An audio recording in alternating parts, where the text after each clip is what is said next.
La clase anterior habíamos visto lo que es la insuficiencia cardíaca, ¿no? Hemos visto que es una patología que tiene pues es la complicación o la consecuencia de otras patologías, ¿no? Por ejemplo, de la hipertensión, de las cardiopatías, de la cardiopatía isquémica, etcétera, que afecta tanto la estructura como la función cardíaca. Hemos visto también que tenemos mecanismos compensatorios, como el sistema renina-angiotensina aldosterona, tenemos otros mecanismos, ¿no? Como el sistema nervioso autónomo, que se activan por un tiempo y luego juegan un papel en contra del paciente. Entonces, vamos a continuar con este tema. ¿Cuáles son los objetivos? ¿Por qué tratamos a los pacientes con falla cardíaca? El principal objetivo, chicos, es tratarlos en un estadio A. Recuerdan, hay 4 estadios. Estadio A, B, C, D. El estadio A es cuando el paciente tiene los factores de riesgo, o sea, es hipertenso, es diabético, es valvular, etc., pero no tiene todavía alteración en la estructura del corazón, tampoco tiene síntomas de falla cardíaca. El estadio B es cuando el paciente tiene estas patologías, estas comorbilidades, pero el paciente no tiene síntomas, ¿no? Pero ya tiene falla estructural.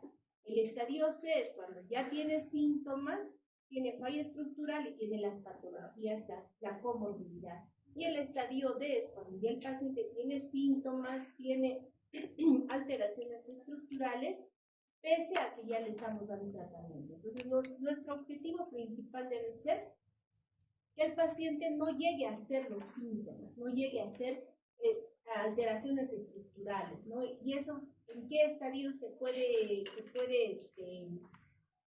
actuar? En el estadio A? Si ya sabemos que el paciente es hipertenso, que el paciente es diabético, que el paciente tiene una patología valvular, por ejemplo, ¿no? Se debe indicar que el paciente pues, reciba tratamiento quirúrgico. Si es una patología valvular, se debe hacer un adecuado control de la hipertensión, adecuado control de la diabetes, etc., ¿no? Para que el paciente no llegue a pasar de este estadio A. Muy importante también, chicos, es disminuir las rehospitalizaciones que tienen estos pacientes. Cuando el paciente ya tiene diagnóstico de falla cardíaca, como hemos visto, si abandonan el tratamiento, ¿no? Hay muchos pacientes, por ejemplo, asegurados que dicen, no me dan la cita, entonces lo dejan en tratamiento hasta que consigan la cita. Abandonan el tratamiento, tienen una dieta donde abusan de la sal, de los líquidos, a veces toman AINES, ¿no? Y se descompensan. Y muy frecuentemente los pacientes con falla cardíaca se descompensan por infecciones, no cualquier infección, una infección urinaria, una infección, una neumonía, los va a descompensar y lastimosamente el paciente va a tener que ser hospitalizado frecuentemente. Entonces esto disminuye el nivel de vida del paciente. En una de esas hospitalizaciones pasa algo, ¿no? Puede haber una reinfección por un germen intrahospitalario. A veces el paciente ya no sale de esa hospitalización. Entonces tenemos que hacer que el paciente disminuya las rehospitalizaciones. Esta es la falla cardíaca, como ya les digo, una vez que coge al paciente, ya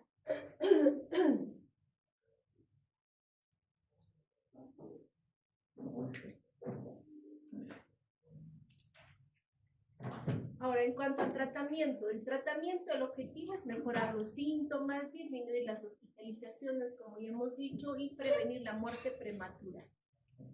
Como en todo síndrome, en toda enfermedad, primero vamos a tener medidas generales, ¿no? ¿Cuáles son estas medidas generales? Por ejemplo, que el paciente hay que tratar adecuadamente sus comorbilidades. Si es hipertenso, un adecuado control de la presión arterial. Si es diabético, un adecuado control de la diabetes.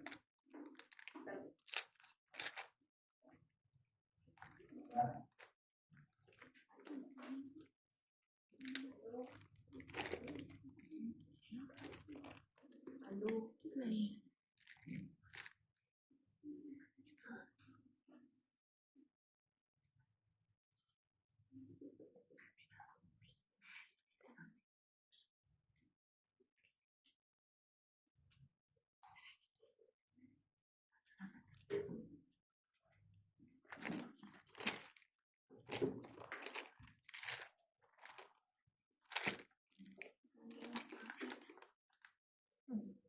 ejemplo, la anemia es una enfermedad que va a aumentar los requerimientos metabólicos del paciente. Entonces hay que corregir la anemia. Ahora ya hay estudios donde al administrar hierro mejora el pronóstico de los pacientes. Entonces hay que mejorar toda la comorbilidad, ¿no? Si tiene enfermedad, por ejemplo, aterosclerótica, también hay que tratarla adecuadamente. En cuanto al alcohol y el tabaco, obviamente están contraindicados en un paciente con falla cardíaca, ¿no? Se debe indicar al paciente que no debe consumir alcohol, no tabaco. Hay que evitar también otras drogas como los AINES. Está contraindicado el uso de AINES. Pero es cierto que también hay pacientes que tienen otra patología, aparte de la falla cardíaca, por ejemplo, pueden tener enfermedad gotosa o pueden tener enfermedades reumáticas que necesitan calmar su dolor con AINES, pero se ve que estos AINES pues, hacen que la enfermedad progrese más rápidamente y lleve a la muerte al paciente. Los calcioantagonistas están también contraindicados, fíjense, están contraindicados en lo que es la falla cardíaca. El único calcioantagonista que se puede usar es el amlodipino, ¿no? En caso de que el paciente tenga falla cardíaca y sea hipertenso y se necesite controlar esa hipertensión, se puede usar el amlodipino. Pero otros calcioantagonistas tipo diltiazem, tipo verapamil están contraindicados en falla cardíaca. Otros medicamentos, como por ejemplo los beta bloqueadores. Los beta bloqueadores, chicos, hay los cardioselectivos y los no cardioselectivos. No todos los beta bloqueadores se pueden usar en falla cardíaca. Por ejemplo, los beta bloqueadores tipo el atenolol, el propranolol, esos están contraindicados en falla cardíaca.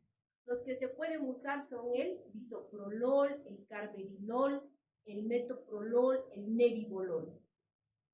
Los antiarrítmicos, ¿no? Pese a que muchos pacientes con falla cardíaca tienen arritmias tipo fibrilación auricular, tampoco mejoran la sobrevida, ¿no? Pero si es necesario usar, se tiene que usar si es que el paciente está en arritmia.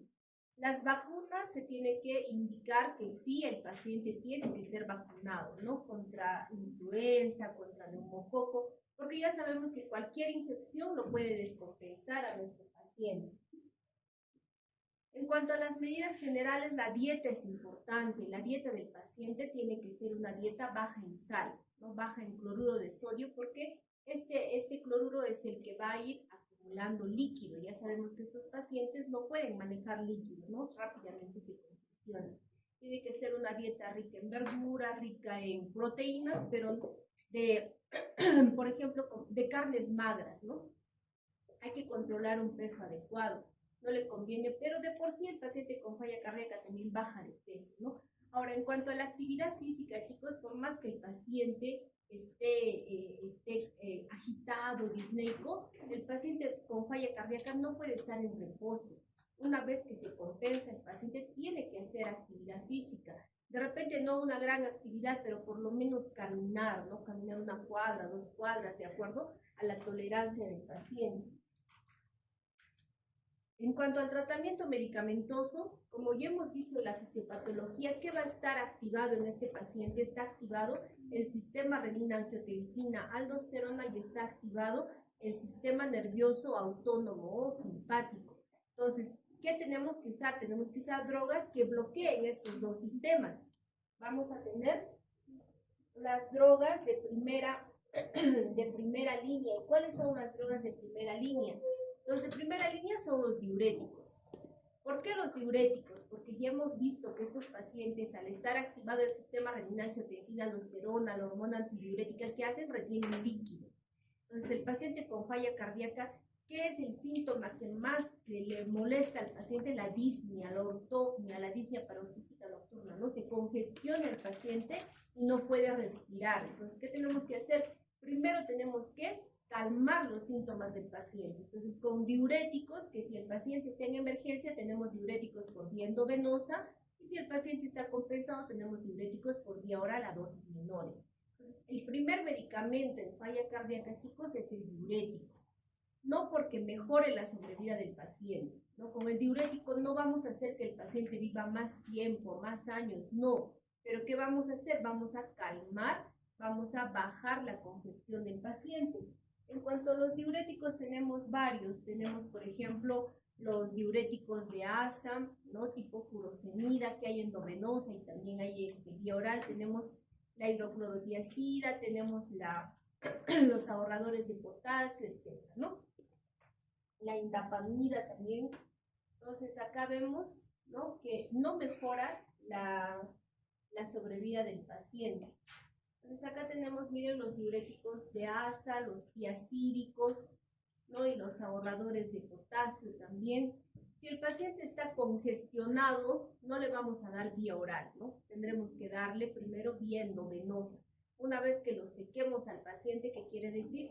Que ya no esté con edemas, que no tenga ingurgitación, que no haya hepatomegalia, ¿no? Ahí recién podemos darle una dosis a vía oral.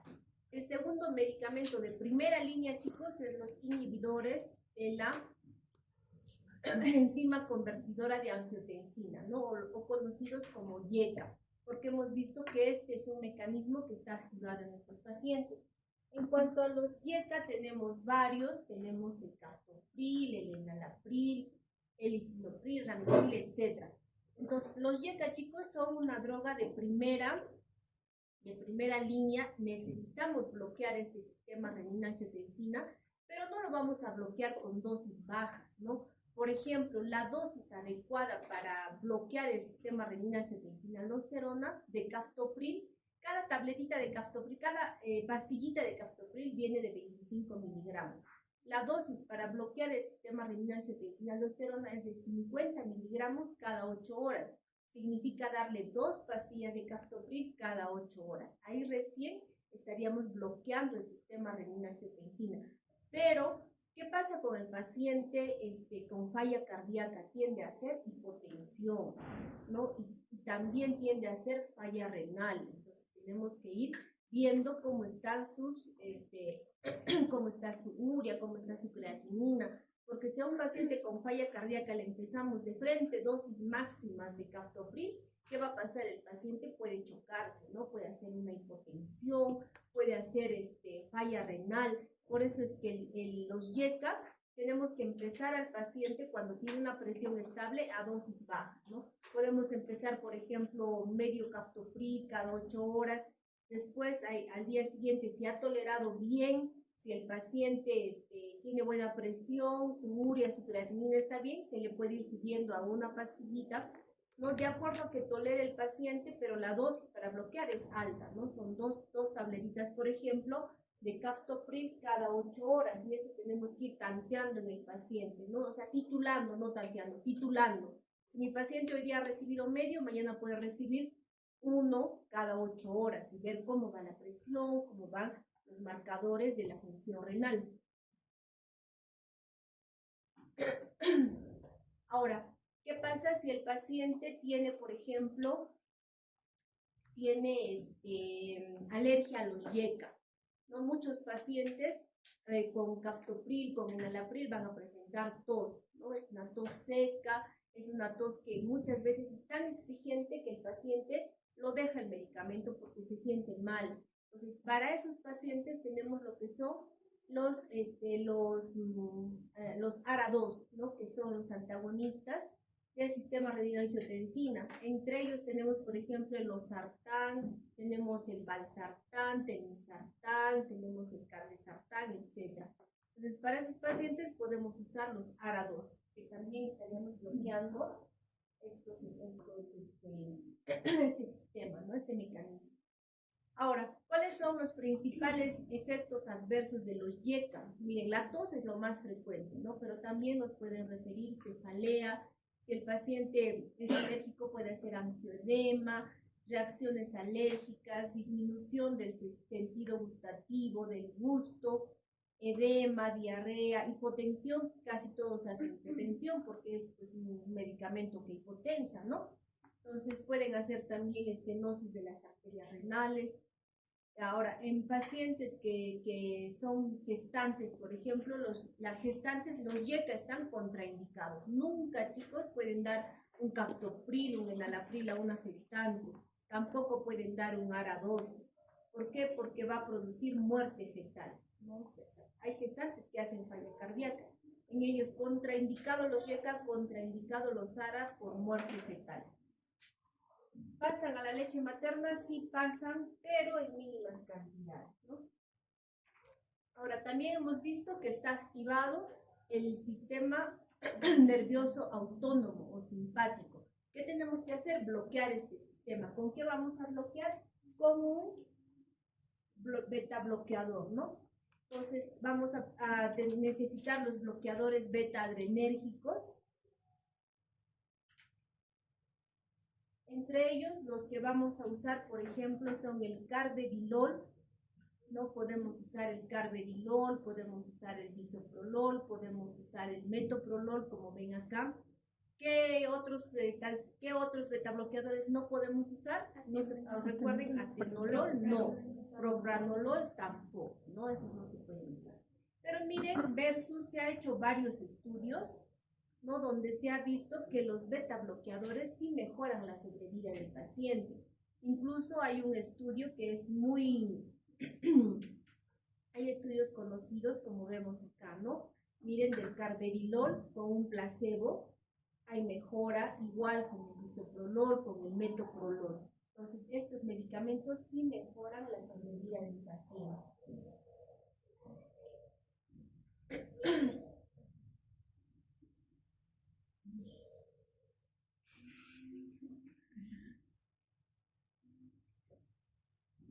Ahora, estos son estudios que se han hecho, miren, es una comparación entre YECA y ARA, ¿no? Entonces vemos que con el losartán también podemos bloquear el sistema renina-angiotensina, igual que con el captopril. Miren que no hay una gran variación. Entonces los ARA no han demostrado ser superiores a los YECA. Los YECA y los ARA tienen la misma acción, pero como hemos visto, los YECA tienen mayores reacciones adversas en el paciente. Por eso es que se prefiere un ARA cuando hay estas reacciones con los YECA. Acá también se ha demostrado con este estudio Valen que así como con el losartán se puede bloquear con el valsartán. Entonces podemos usar. Ahora, siempre, chicos, un paciente con falla cardíaca debe recibir un bloqueador de la aldosterona, tipo espironolactona, por ejemplo, ¿no? ¿Qué hacen cuáles son los efectos de los inhibidores de la aldosterona? Aumenta la reabsorción de sodio, la excreción de potasio, ¿no? Ya hemos visto que la aldosterona pues es vasoconstrictor, ¿no? Entonces, acá, ¿qué hace la aldosterona? Promueve la remodelación a nivel de lo que es el corazón, la disfunción endotelial, disminuye la recaptación de noradrenalina, etc. Entonces, tenemos que bloquear a la aldosterona. Todo paciente con falla cardíaca tiene que recibir bloqueantes de aldosterona. ¿Cuáles son? Por ejemplo, tenemos la espironolactona, la carenona y la eplerenona. Se ha hecho un estudio, el estudio Rales. Este estudio es muy conocido porque ha dividido en dos grupos: pacientes que reciben espironolactona, pacientes con falla cardíaca que reciben espironolactona y pacientes con falla cardíaca que reciben un placebo. Entonces, mientras se daba el estudio, ¿qué ha pasado? Se ha visto que los pacientes con falla cardíaca que reciben espironolactona se benefician muy grandemente del medicamento. Entonces, por eso es que este estudio no ha llegado a terminar, porque se ha visto como antiético no darle a este grupo de pacientes la oportunidad de que mejoren con la espironolactona. Entonces, el estudio ha quedado a medias, ¿no? No se ha podido llegar a términos, no hay conclusiones del estudio, porque es antiético. ¿Cómo voy a tener un grupo que le voy a dar un medicamento que le hace bien y al otro grupo no le doy el medicamento, ¿no? Entonces, eso se ha visto como antiético. Y en este estudio Rales se ha demostrado que hay mejora de la sobrevida de los pacientes cuando usan espironolactona. Ahora, la espironolactona también tiene efectos adversos. Por ejemplo, va a producir ginecomastia, ¿no? Los pacientes varones son los más afectados porque les crecen las mamas, hay impotencia, disminución de la libido, hay hirsutismo, cambios en la voz, diarrea, gastritis, somnolencia, ataxia, confusión, cefalea, erupciones en la piel, ¿no? Se ha visto también, por ejemplo, que puede haber en animales de experimentación, en ratas, se ha visto crecer tumores malignos, ¿no? Pero sin embargo, si ponemos en una balanza, ¿no? Los efectos pues, benéficos para un paciente con falla cardíaca son grandes, ¿no? Entonces, si no tiene estos síntomas o si el paciente puede tolerar, hay que darle la espironolactona y darle a dosis bajas, ¿no? No necesitamos darle una gran dosis.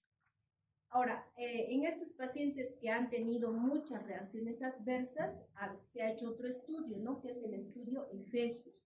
En el estudio EFESUS se ha visto que se puede usar el otro inhibidor de la aldosterona, que es la eplerenona. La eplerenona, como vemos, tiene también efectos benéficos para el paciente con falla cardíaca. El problema es el costo, no es un medicamento más caro, pero si el paciente tiene opción a adquirirlo, se va a beneficiar de eso, ¿no? Ahora, entonces miren, con esta eplerenona disminuye las rehospitalizaciones, mejora la sobrevida del paciente. Ahora, chicos, hay otros medicamentos que no están en esta lista, que son, por ejemplo, ustedes ya lo habrán escuchado, los ARNI, por ejemplo, ¿no? Los ARNI, que es la asociación del sacubitrilo más el valsartán. Estos medicamentos mejoran la sobrevida del paciente, el problema es el costo.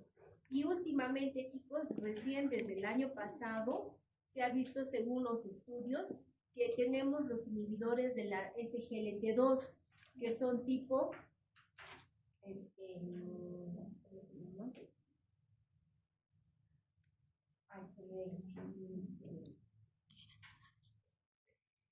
¿cómo se llama? No. Los inhibidores de la SGLT2 son la empaglifosina y dapaglifosina. Estos medicamentos, chicos, los inhibidores de la SGLT2, que son la dapaglifosina y la empaglifosina, al principio salieron porque mejoraban la sobrevida de los pacientes con falla cardíaca con fracción de eyección disminuida. Incluso se ha visto que después de 4 semanas del uso de estos medicamentos, se ha comprobado que mejora la función del ventrículo izquierdo, o sea, mejora la fracción de eyección del ventrículo izquierdo. Los han sido aprobados para los pacientes con falla cardíaca que tienen una baja fracción de eyección. Sin embargo, el último año también se ha visto, según los estudios, que estos medicamentos, estos inhibidores de la SGLT2, que son la dapaglifosina y la empaglifosina, mejoran también la sobrevida de los pacientes con falla cardíaca con fracción de eyección preservada. Entonces, ese es un gran avance para nosotros porque ya tenemos qué opción darle al paciente, ¿no? Hay pacientes, por ejemplo, que tienen falla cardíaca después de un infarto extenso. Entonces, ahí nos quedábamos cortos, no teníamos más que darle que los YECA, que los betabloqueadores, pero ahora ya tenemos las empaglifosinas y las dapaglifosinas, que van a mejorar la función del paciente a partir de las 4 semanas de uso del medicamento.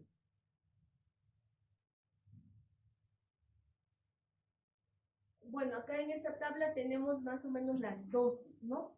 En cuanto a los beta bloqueadores, chicos, los beta bloqueadores tipo bisoprolol, carvedilol, metoprolol y nebivolol, que son los únicos que están recomendados en falla cardíaca, también hay que tener en cuenta en qué momento iniciar al paciente. Si el paciente, por ejemplo, está descompensado, ¿qué quiero decir? Que el paciente está edematizado, está con ingurgitación, está con crépitos en los pulmones, o sea, está con congestión, no se le puede iniciar betabloqueadores. ¿Cuándo iniciamos betabloqueadores? Primero, cuando el paciente está seco, o sea, cuando no hay retención de líquidos. Cuando el paciente está en una clase funcional 1 y clase funcional 2, ahí puedo empezarle betabloqueadores. ¿Qué pasa si mi paciente está congestionado, está edematizado, está en clase funcional 3 o clase funcional 4?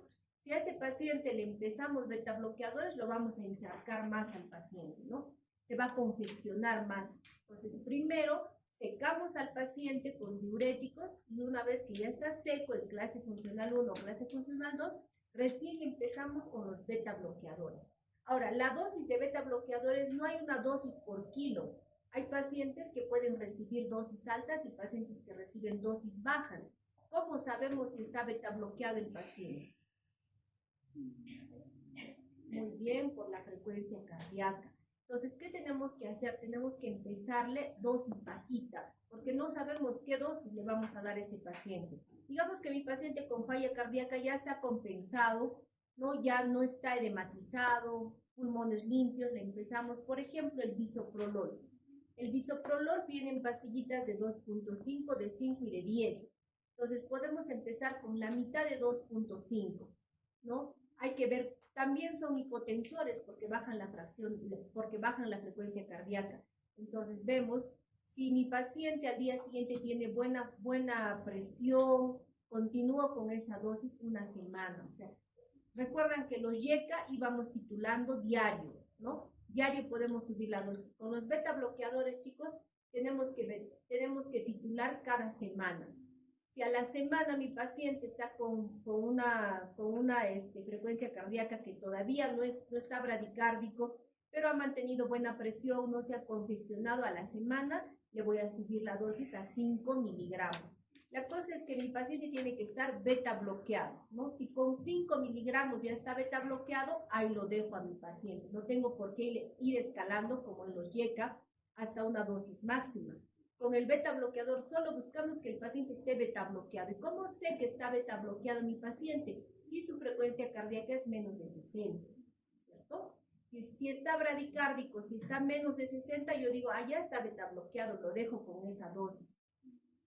En algunos pacientes la dosis puede ser 2.5, en algunos puede ser 5, en algunos puede ser 10 y recién estar beta bloqueados. Ahora, tampoco vamos a buscar que el paciente esté pues con una frecuencia de 30 por minuto, ¿no? El paciente con 30 se puede descompensar, puede presentar un síncope.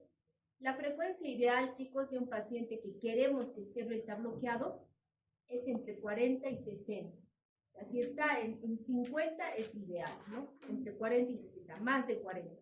Si mi paciente con beta bloqueo está con menos de 40, tengo que ir disminuyendo la dosis, porque el paciente puede presentar síncope en cualquier momento, o sea, se puede bloquear pues, el paciente. Entonces, lo ideal es tenerlo entre 40 y 60. Si con esa dosis, digamos que con 2.5 de bisoprolol, que es una dosis bajita, el paciente ya está con frecuencia de 50, ahí lo dejo. No tengo por qué aumentar la dosis, ¿no? Entonces, el beta bloqueo, ¿qué nos indica? Si el paciente está bradicárdico, nos está indicando que el paciente está beta bloqueado. Y la titulación de los beta bloqueadores es semanal, ¿no? No es como en el caso de los YECA, que él lo puedo ir titulando diariamente. Entonces tenemos acá los YECA, los beta bloqueadores, los ARAS, tenemos los inhibidores de la aldosterona, los ARNI, que ya hemos dicho, sacubitrilo más valsartán. Y acá también tenemos más importante lo que son las inhibidores de la SGLT2, que son dapagliflozina y empagliflozina. Ahora, otro tipo de medicamentos, por ejemplo, los digitálicos. Los digitálicos, chicos, no mejoran la sobrevida del paciente, incluso puede aumentar la mortalidad del paciente.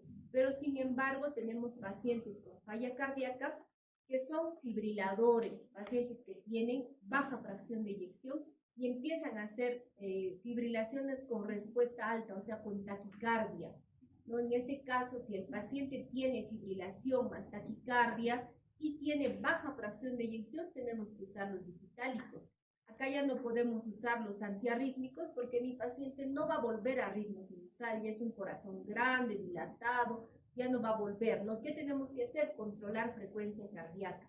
¿Y con qué controlamos frecuencia cardíaca? Con digitálicos. Los digitálicos son cronotrópicos negativos. ¿Qué quiere decir? Que bajan la frecuencia cardíaca y son inotrópicos positivos, o sea, aumentan la fuerza de contracción del ventrículo izquierdo. Entonces, si tenemos un paciente, por ejemplo, con falla cardíaca, fibrilador y empieza a hacer taquicardia, tenemos que usar digitálicos. Los digitálicos tipo digoxina, Tenemos también digitálicos endovenosos, como el anatócido, ¿no?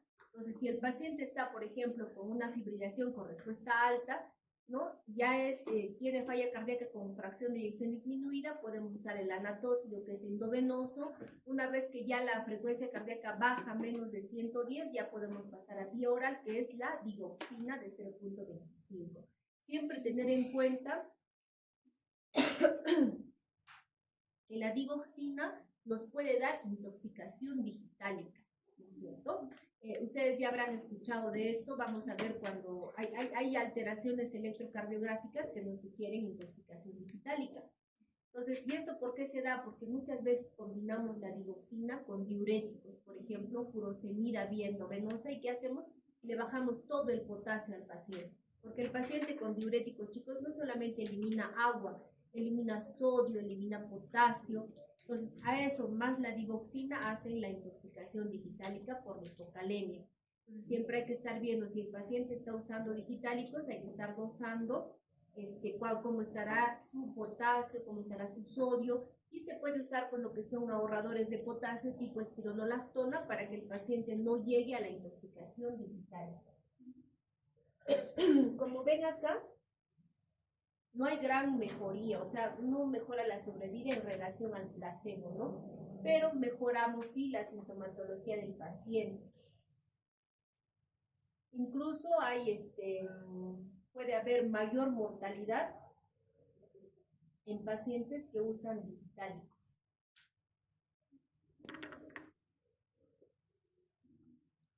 Otros medicamentos, por ejemplo, tenemos la ivabradina.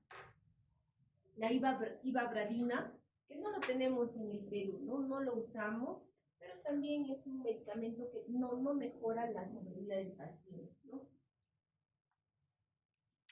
En poblaciones especiales, por ejemplo, en pacientes de raza negra, se puede usar la hidralazina o el nitrato de isosorbide. Ahora, la anticoagulación también se tiene que usar, pues si el paciente, por ejemplo, es fibrilador, o si el paciente tiene baja fracción de eyección, o si vemos que en las cavidades, como en el corazón insuficiente están las cavidades dilatadas, se forman coágulos, ¿no? La sangre está dando vueltas en las aurículas y se van formando trombos, coágulos, y esos coágulos pues se pueden desprender en cualquier momento, entonces tenemos que usar los anticoagulantes, ¿no? Tipo warfarina, por ejemplo. Entonces, como ven, chicos, el tratamiento de la falla cardíaca, primero hay que aliviar al paciente, ¿no? Con los diuréticos. Luego hay que bloquear los mecanismos que se han ido activando en el tiempo que se ha producido la falla cardíaca. Y también tenemos medicamentos que mejoran la sobrevida del paciente.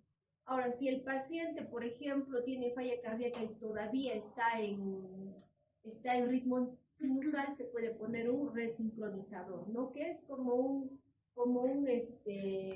marcapaso igual, ¿no? Ahora, si el paciente, por ejemplo, tiene arritmias malignas tipo fibrilación ventricular, se puede usar un desfibrilador implantable, ¿no? Que es igual como ven acá este dispositivo que se coloca en el pecho. Se hace un bolsillito entre lo que es el tejido celular subcutáneo y el músculo y ahí se coloca, ¿no? Y el cablecito llega hasta la aurícula derecha. Entonces, una vez que el paciente empieza a hacer la fibrilación ventricular, ¿qué hace? Lo descarga, ¿no? Lo desfibrila, este desfibrilador implantable. Por ejemplo, se puede colocar este tipo de dispositivos. O los resincronizadores igualmente, pero siempre y cuando el paciente todavía esté con ritmo sinusal y tenga una fracción de eyección menor al 35%. El otro, una medida, ya lo último que se puede hacer, pues es el trasplante cardíaco, ¿no? El trasplante cardíaco, pero ya sabemos que no es como el trasplante renal. O sea, el riñón lo pueden congelar y lo pueden llevar, por ejemplo, a otro sitio, ¿no? Pero en el corazón, chicos, tiene que ser prácticamente de muerte cerebral a paciente, ¿no? No puede estar congelado. Ahora, también el tiempo que le da de vida al paciente, pues son de 5 años. Ahora ya han aumentado un poco más el tiempo, entonces no es mucho tiempo. O sea, no es tampoco frecuente tener donantes de corazón, ¿no? Porque no puede ser pues de cadáver ya. es difícil para los familiares que hasta el final tienen una esperanza de que el familiar viva, entonces no dan la autorización para que se pueda donar el corazón. Entonces, como última medida ya tenemos lo que es el trasplante cardíaco, que como vuelvo a repetir, es muy infrecuente que se dé, ¿no?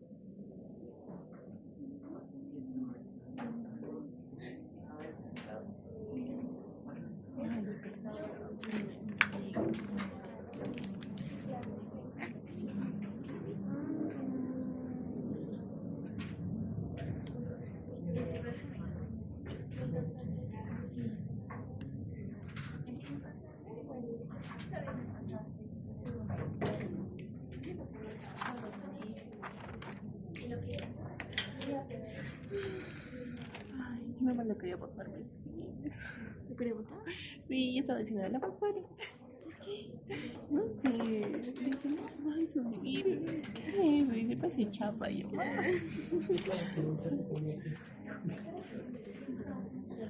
está muy agradable esa tortita.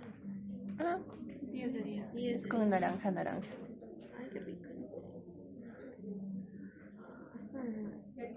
Entonces, hasta acá hemos visto lo que es falla cardíaca, ¿no? Hemos tratado lo que es la falla cardíaca crónica. La falla cardíaca aguda, chicos, se da, por ejemplo, cuando el paciente tiene, por ejemplo, un infarto miocárdico, que es la causa más frecuente, y necrosa, pues una cara importante, por ejemplo, la cara, toda la cara anterior, ¿no? Entonces el paciente entra en falla cardíaca aguda. ¿Por qué se llama aguda? Porque se ha producido rápidamente, en este caso no se han activado los mecanismos compensatorios como el sistema renina-angiotensina o como el sistema nervioso autónomo, sino de frente el corazón ha entrado en falla cardíaca, ¿no? Ese es otro tema, eso no hemos tocado, lo que nosotros vemos es la falla cardíaca crónica, ¿no? Porque generalmente el paciente con falla cardíaca aguda que va a necesitar un tratamiento quirúrgico, ¿no? O que se abra en ese momento la arteria, o si el paciente, por ejemplo, ha tenido un accidente, ¿no? Y se repara quirúrgicamente, o si el paciente es un paciente portador de válvula y digamos que ha hecho dehiscencia de válvula, entra en falla cardíaca aguda, tiene que ser reparado en ese momento quirúrgicamente. Entonces, lo que hemos visto es lo que es la falla cardíaca crónica. Ahora vamos a pasar al siguiente tema, que es hipertensión arterial.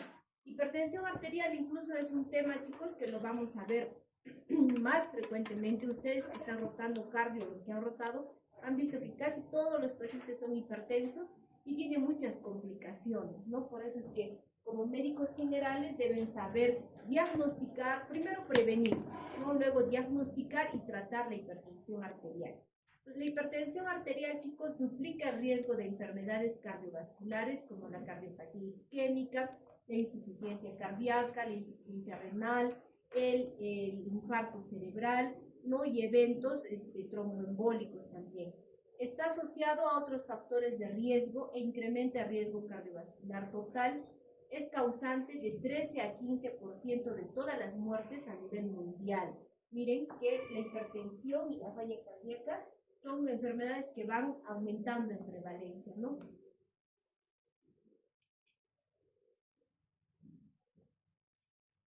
En cuanto a la epidemiología, la prevalencia varía en los diferentes países y entre las subpoblaciones de cada país, pero está presente en todas las poblaciones. La presión se incrementa con la edad, ¿no? O sea, en personas mayores de 60 años, la presión sistólica es mayor en mujeres que en varones, la sistólica. Y la presión diastólica se incrementa a partir de los 55 años, ¿no? La diastólica tiende a disminuir. Entonces, ¿qué va a pasar con los pacientes que son mayores de 60? Generalmente tienen una hipertensión arterial sistólica aislada. ¿Qué quiere decir? Que tienen la sistólica muy alta y la diastólica la tienen normal o la tienen incluso baja. Eso, pero a partir de los 60. Entonces, miren, de acuerdo a la edad, como la sistólica se va aumentando, no tanto en varones como en mujeres. Miren que la sistólica va aumentando conforme avanza la edad. Sin embargo, la diastólica, como vemos en varones y en mujeres, van aumentando a un pico hasta los 60 años y luego va disminuyendo, ¿no? Ven acá, ¿no es cierto? Como llega a los 60 la diastólica y luego va bajando un poco. Entonces, por eso es que los pacientes mayores, generalmente, si ustedes le toman la presión al abuelito, a la abuelita, van a ver que tienen la presión sistólica alta y la diastólica normal. Entonces, esa es la presión sistólica aislada. En países desarrollados, o sea, en países que tienen una buena estadística, hay 30% de hipertensos. Quiere decir que hay 56 millones de hipertensos. Miren, es una prevalencia que va aumentando, como ya hemos dicho, con la edad, ¿no? Y 2/3 de la población mayor de 60 años tienen hipertensión arterial.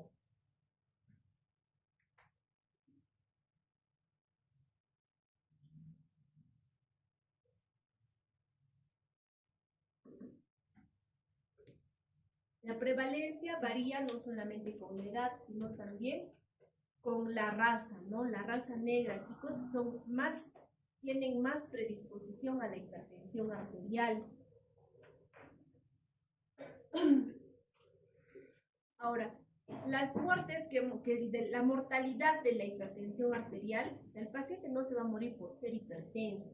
¿De qué se va a morir el paciente? Por una cardiopatía isquémica, por un accidente cerebrovascular, por la enfermedad hipertensiva, que ya es cuando el corazón se va remodelando por la hipertensión arterial, o por otras enfermedades cardiovasculares, por ejemplo, la disección aórtica, por ejemplo, la hemorragia cerebral, etcétera, ¿no?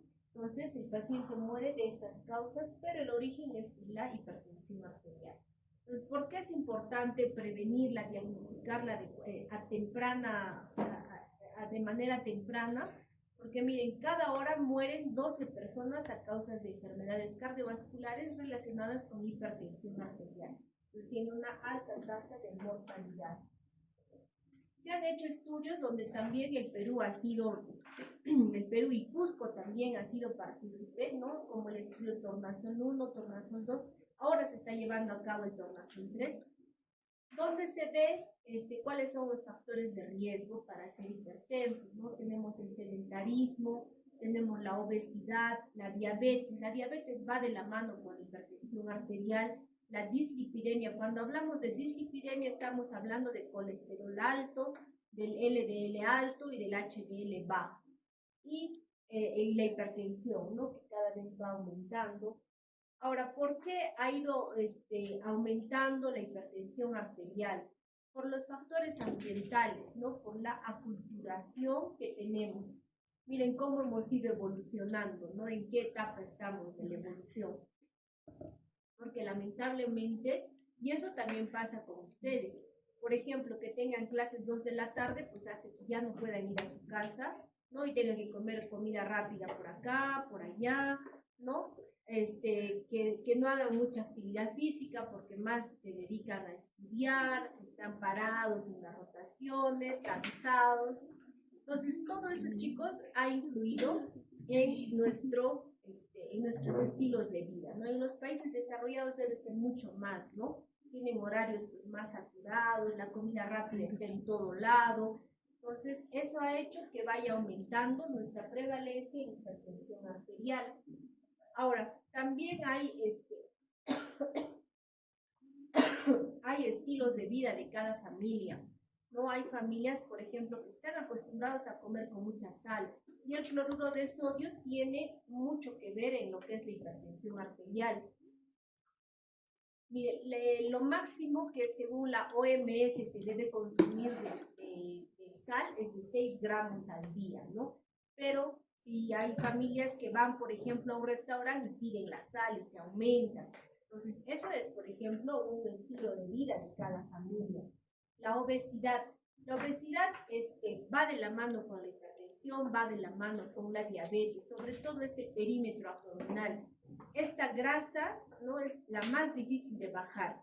Acá en este paciente no solamente hay grasa en el tejido celular subcutáneo, sino hay grasa visceral, ¿no? Hay grasa entre los intestinos, grasa entre los órganos, que es lo más difícil de bajar.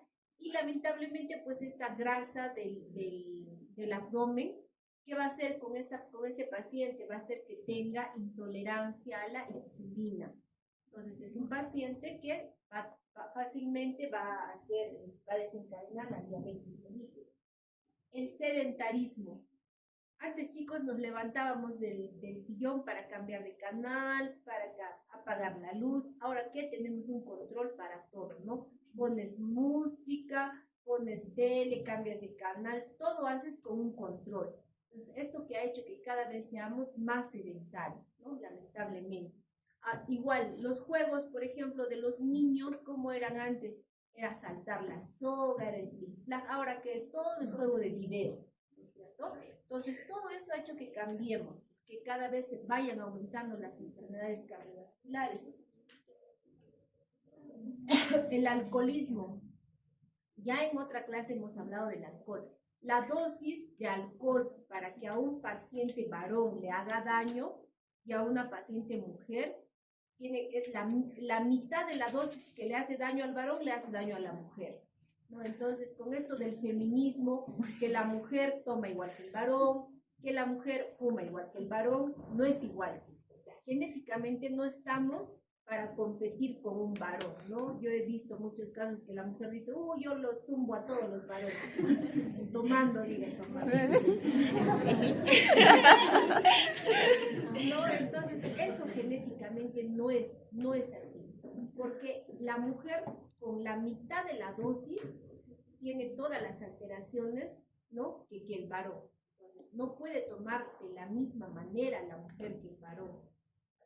El alcohol es una de las causas también que nos llevan a la hipertensión. El tabaco, felizmente ahora ya hay más conciencia, ¿no?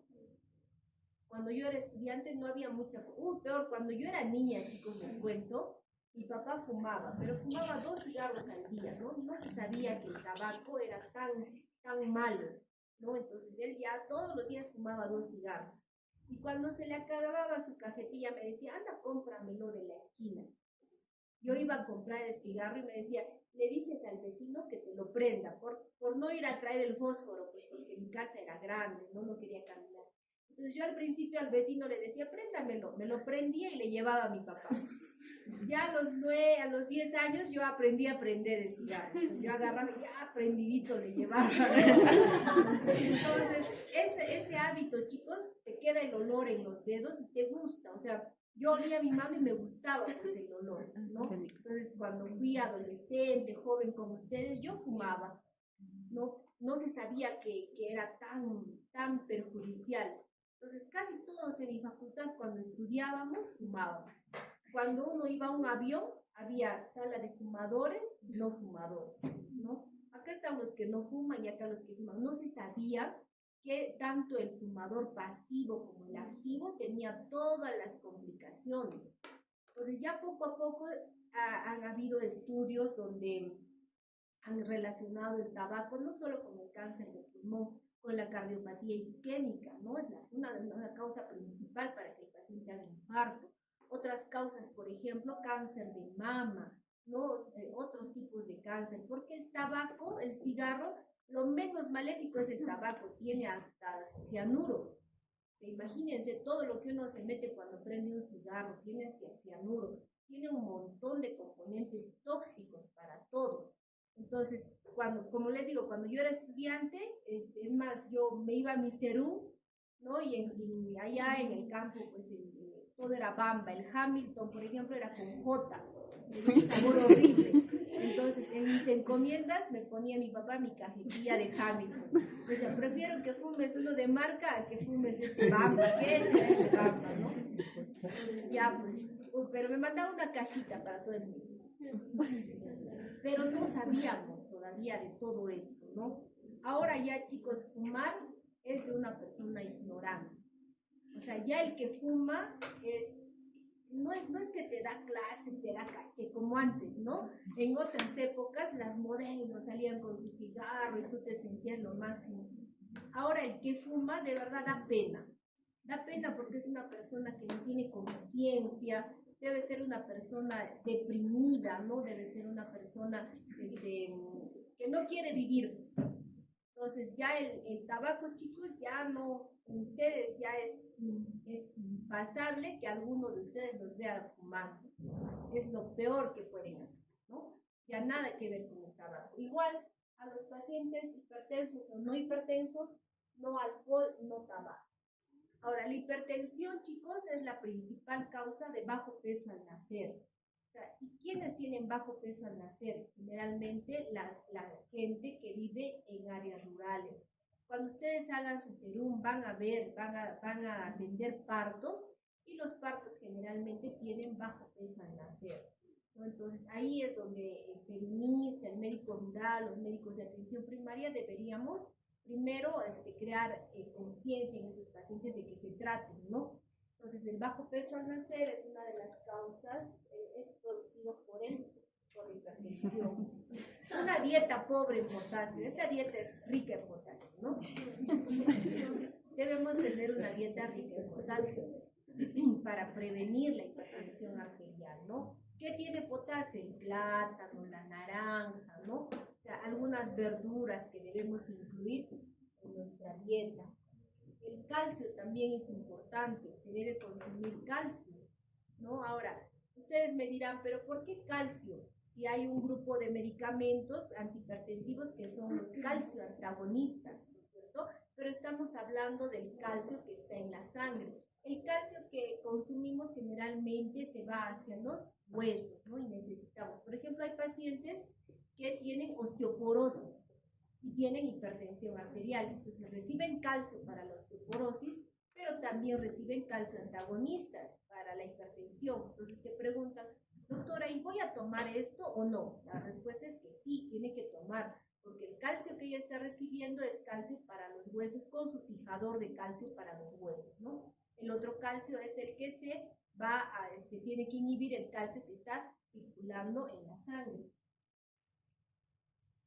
Ahora, el estrés, chicos, es un factor muy importante para la hipertensión, ¿no? Cuando estamos estresados, se activan pues todo lo que son el sistema nervioso autónomo, el simpático, el vasoconstrictor, ¿no? Hacemos taquicardias, algunos tienen la mano sudorosa, ¿no? Cuando se les toca o dan la mano, son pacientes ansiosos. Entonces, depende del tipo de personalidad, pues hay otros relajados también, no tienen examen y están como si nada, pero hay otros que empiezan a estresarse, dependiendo, ¿no? Las mujeres generalmente creo que nos estresamos un poquito más, pero para eso, chicos, tienen la actividad física, pues tienen que aprender a relajarse.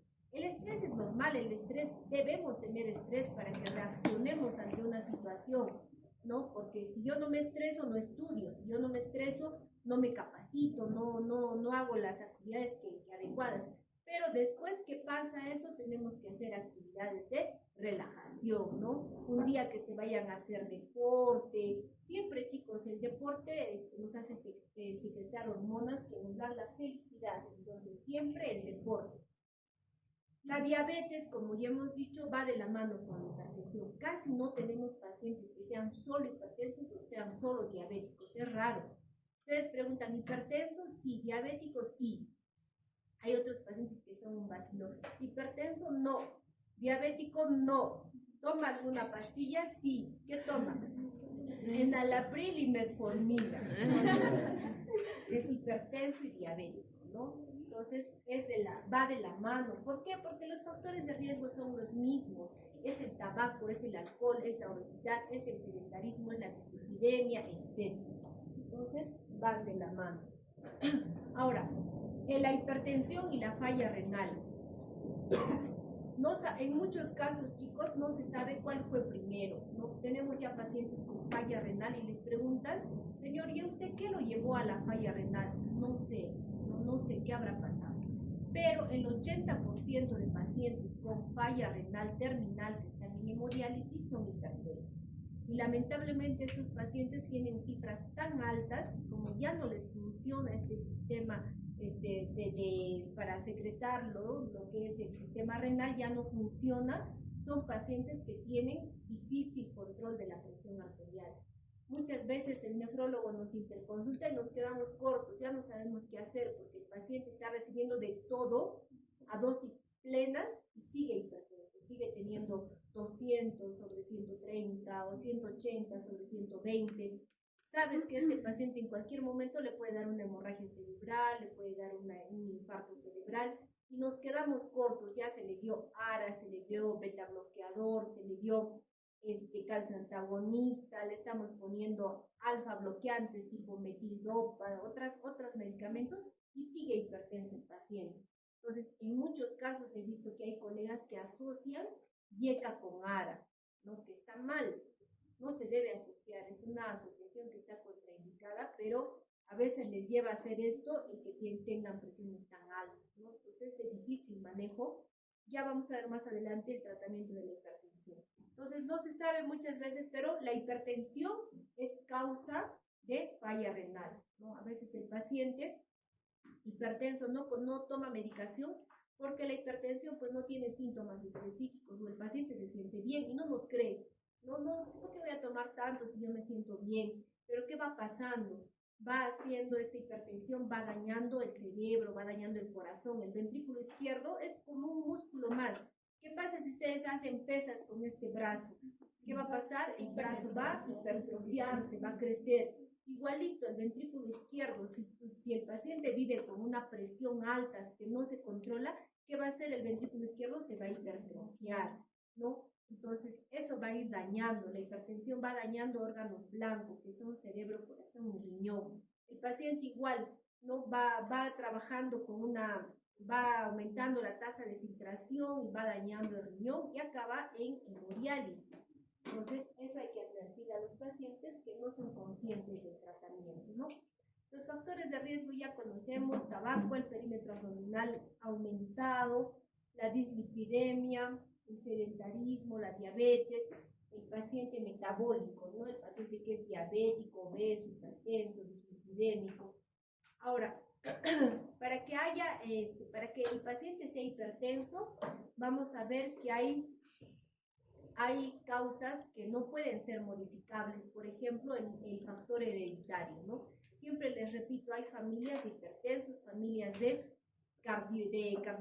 infartos, familias de cáncer o familias que tienen enfermedades autoinmunes, ¿no? Tenemos un factor genético.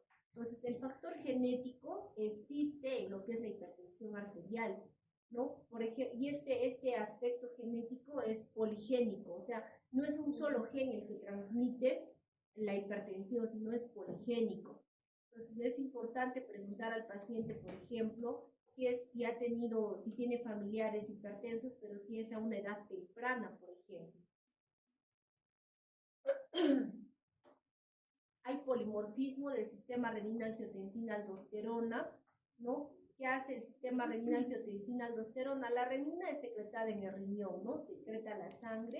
Esta renina va a convertir lo que es la angiotensina 1, que es producida en el hígado, a angiotensina 2, y esto por el sistema renina-angiotensina-aldosterona va a convertir a angiotensina 2 a aldosterona, ¿no? ¿Qué va a producir esto? Va a producir vasoconstricción. Entonces, tenemos vasoconstricción y también aumenta lo que es la hormona antidiurética. Finalmente, ¿qué produce todo esto? Es vasoconstricción, o sea que la luz de los vasos, en vez de que estén abiertos, estén más cerrados.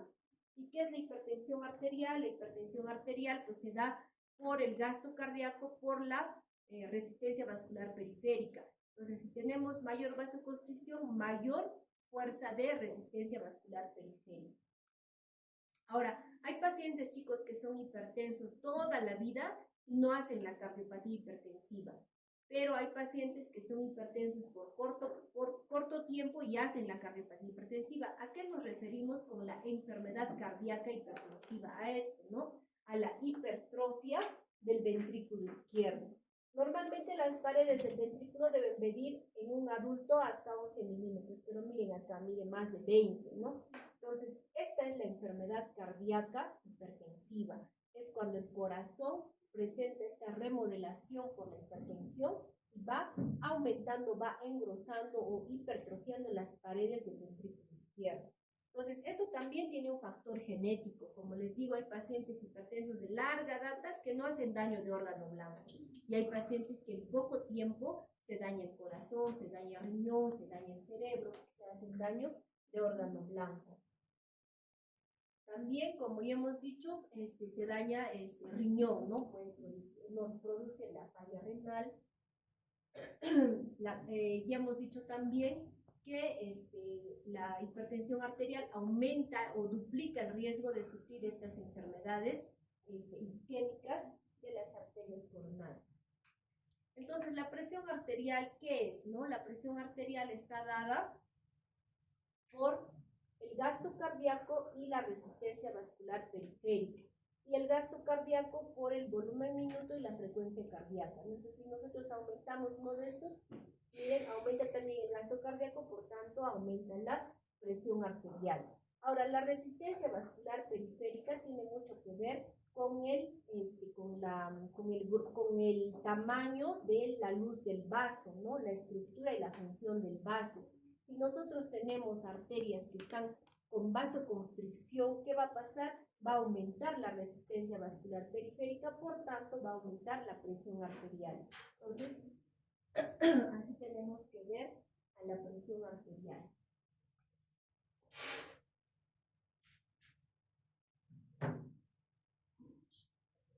Ahora, en cuanto a la fisiopatología, el volumen intravascular va a ser el determinante de la presión a largo plazo, ¿no? El sodio es el determinante primario del volumen extracelular. El sodio es el principal ion extracelular.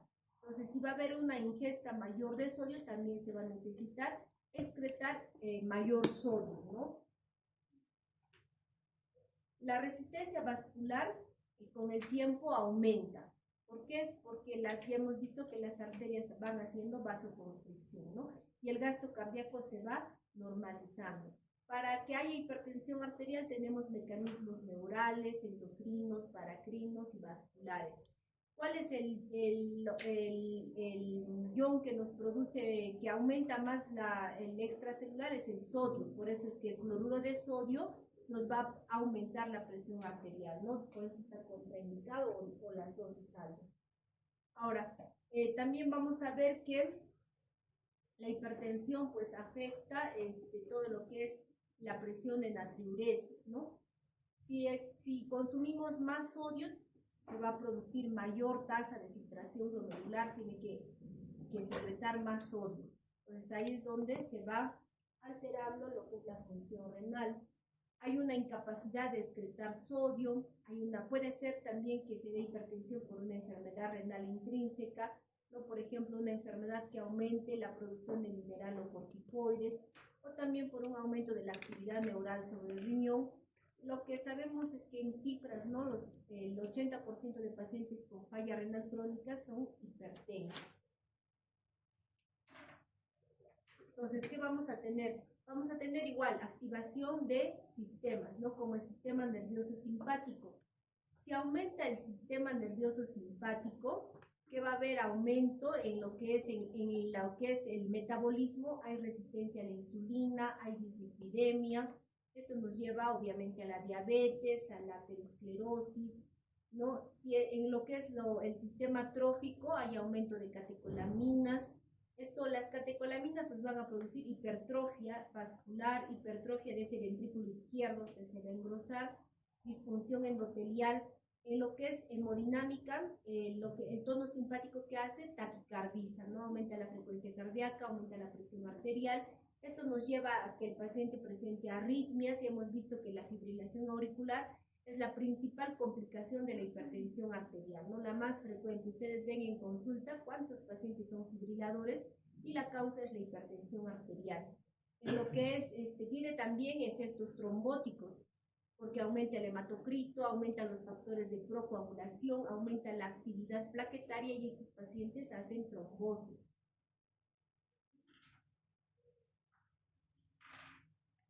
También está aumentado, como ya hemos dicho, el sistema renina-angiotensina-aldosterona, que finalmente, pues la angiotensina-aldosterona, que nos va a producir vasoconstricción, ¿no? Entonces, la angiotensina tiene todos estos efectos. La corteza adrenal nos va a producir, por ejemplo, reabsorción a nivel del túbulo distal, ¿no? En el riñón, en el intestino, vasoconstricción, reabsorción de sodio y agua. En el sistema nervioso central, aumento de lo que es la vasopresina, aumenta la sed, en lo que es el sistema a nivel de la médula adrenal, aumenta la producción de catecolaminas. En el músculo liso hay mayor vasoconstricción, hiperplasia, hipertrofia de células, y esto nos lleva a lo que aumente la resistencia periférica de los vasos, ¿no? Y en el corazón, ¿qué hace la angiotensina? Aumenta el grosor, como ya hemos dicho, del ventrículo izquierdo, sobre todo aumenta la contractilidad y aumenta el gasto cardíaco. Entonces, si aumenta el gasto cardíaco y aumenta la resistencia vascular periférica, aumenta la presión arterial. Ya hemos dicho también que esta enfermedad, la hipertensión, va de la mano con la resistencia a la insulina. Igualmente, ¿por qué se da la resistencia a la insulina? Porque va a haber todos estos cambios a nivel celular, ¿no? Hay disminución de lo que son las prostaglandinas vasodilatadoras, que son la I1 y la E2, y hay aumento de las prostaglandinas vasoconstrictoras. Hay acúmulo de colesterol, fibrosis, y al final pues nos lleva a la hipertensión, y esto duplica riesgo de hacer una cardiopatía isquémica. Va a haber disfunción endotelial. Cuando hablamos de disfunción endotelial, chicos, hay que recordar que el endotelio es esa membrana que cubre internamente los vasos, ¿no? Las arterias. Y este endotelio es el mismo desde la cabeza hasta los pies, de todas las arterias, es el mismo. Entonces, ¿qué va a pasar con la disfunción endotelial? Cuando el paciente tiene, por ejemplo, hipertensión, tiene diabetes, este endotelio ya normalmente el endotelio no deja que se acumulen sustancias en la capa endotelial, pero cuando empieza a disfuncionar, hace que pasen sustancias vasoconstrictoras, ¿no? Hace que se retengan, por ejemplo, las células espumosas, ¿no? Que finalmente van a producir la placa aterosclerótica. Entonces empieza a disfuncionar. Ahí es donde el paciente va a presentar todas las complicaciones, ¿no? Cuando empieza la disfunción endotelial. ¿Qué va a pasar? Aumenta el remodelado a nivel de las arterias, hay menor luz arterial, hay aumento de lo que son los factores trombóticos, etc. Y uno de ellos es la hipertensión arterial por disfunción endotelial. Entonces, miren acá.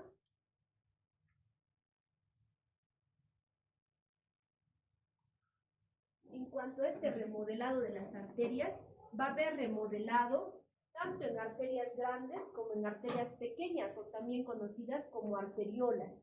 Entonces, si el remodelado se da, o sea, si este remodelado, la luz se estrecha, ¿no? Se estrecha en vasos grandes, en arterias grandes, se da por hipertrofia de células, por aumento de colágeno. Entonces, va a haber una reducción de la elasticidad y de la distensibilidad de los grandes vasos. Esto nos va a llevar a la hipertensión sistólica. Esto aumenta la presión sistólica. Ahora, si el remodelado se da en vasos pequeños, arterias pequeñas o arteriolas, se va a dar por aumento de la masa o por disminución de la luz, se va a producir isquemia, vasoconstricción, y esto va a hacer que aumente la presión diastólica. Entonces, el remodelado en vasos grandes nos da hipertensión sistólica, y en arteriolas hipertensión diastólica. Este es el remodelado, miren. Acá, por ejemplo, normalmente la luz debe ser así, ¿no? La luz tiene que ser una luz normal con un tejido delgado. Pero si hay una hipertrofia de este tejido por la disfunción endotelial, la luz queda pequeña. Entonces acá se ve ya el remodelado, que puede ser en vasos grandes o en vasos pequeños. Miren, normalmente la arteria tiene una pared así delgada, y esta está cubierta por el endotelio, ¿no? Pero miren cómo es una arteria en la hipertensión arterial, ¿no? ¿Qué ha pasado? Ha habido ya disfunción endotelial, y por eso se ha remodelado la pared. Y miren, la luz queda estrecha. Entonces, ¿qué pasa con esta luz estrecha? Tiene mayor resistencia vascular periférica, por tanto, aumento de la presión arterial.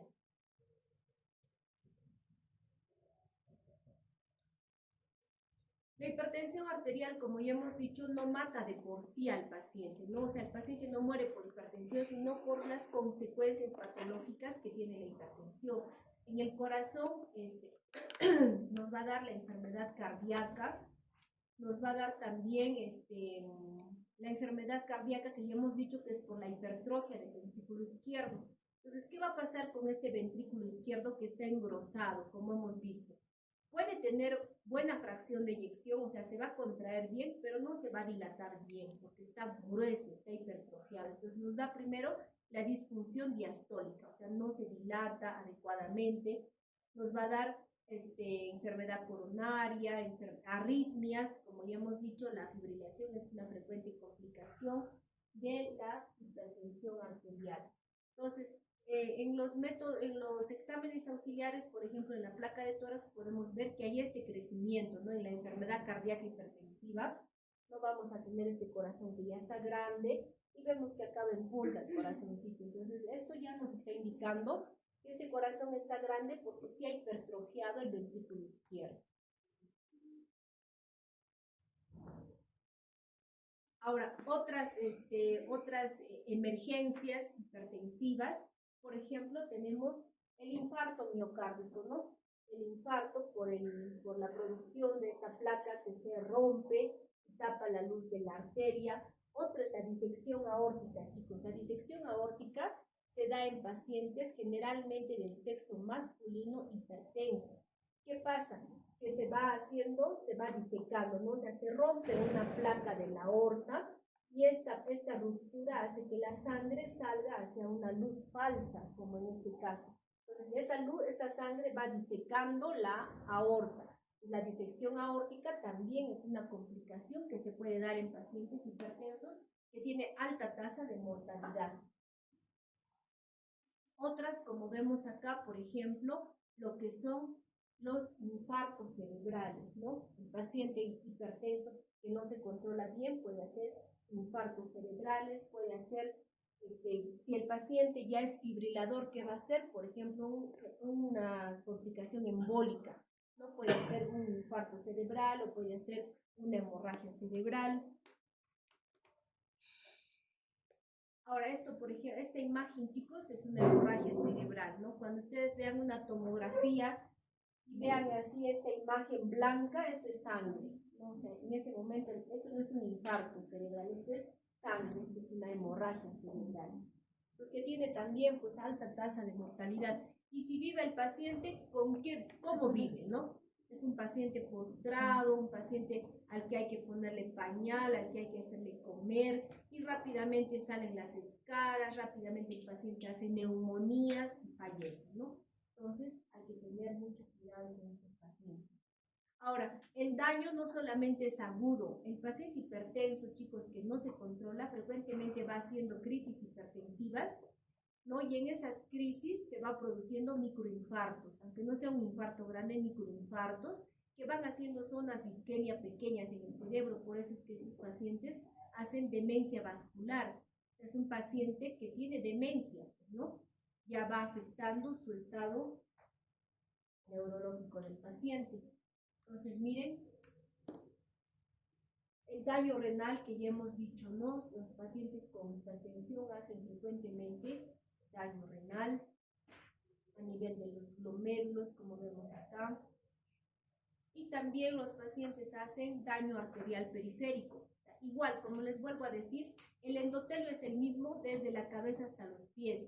Si están dañadas el endotelio del cerebro, de las arterias del cerebro, del corazón, también están dañadas, por ejemplo, las arterias periféricas, ¿no? de los miembros inferiores. Entonces, ¿qué pasa con estos pacientes? Tienen claudicación intermitente, o sea, tienen dolor en los miembros inferiores, ¿no? Sienten las extremidades frías, no hay una buena circulación. Entonces, eso es por el daño arterial periférico que tienen los pacientes. ¿Cansados? Yo más. Nos vamos a quedar acá hasta la siguiente clase, ¿no?